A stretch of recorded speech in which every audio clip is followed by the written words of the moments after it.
पालघर जिल्ह्यात मुसळधार पावसाने अक्षरशः थैमान घातलं असून संपूर्ण जिल्ह्यात जनजीवन विस्कळीत झालंय। सर्वत्र पाणीच पाणी साचल्याने रस्ते, रेल्वे आणि दैनंदिन व्यवहारांवर मोठा परिणाम झालाय।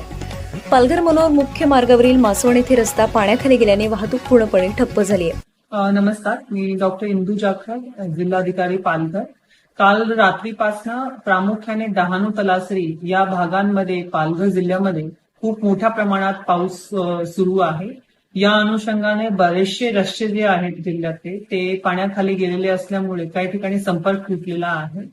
या पार्श्वभूमीवर आपण रात्रीच एनडीआरएफची इथे उपलब्ध एक तुकडीच्या अनुषंगाने बचाव कार्य सुरू केला होता। त्यासोबतच सकाळी एक एनडीआरएफची तुकडी ऍडिशनली आपल्या जिल्ह्याला उपलब्ध करून देण्यात आलेली आहे आणि ती तलासरी आणि डहाणू दोन्हीकडे एक एक एनडीआरएफची तुकडीच्या मदतीने तसेच स्थानिक प्रशासनाच्या मदतीने बचाव कार्य सुरू आहे।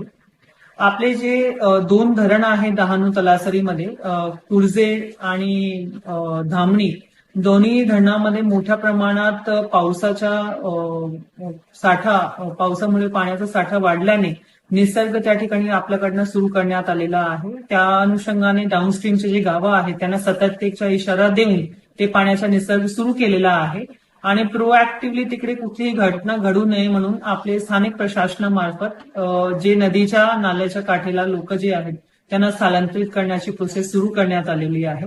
या सर्व पार्श्वभूमीवर मी आपल्याला आवाहन करू इच्छिते की नदी, नाले तसेच धरणाच्या विसर्गाच्या क्षेत्रात किंवा पाण्याच्या प्रवाहाच्या जवळ जाण्याचे टाळावे।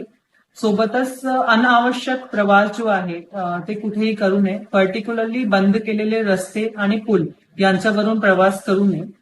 जे काही इन्स्ट्रक्शन्स आपल्याला स्थानिक प्रशासनामार्फत दिले जातील त्यांचे काटेकोरपणे पालन करावे आणि कुठलीही अनुचित परिस्थिती उद्भवल्यास तुमच्या स्थानिक प्रशासनाला कॉन्टॅक्ट करावे।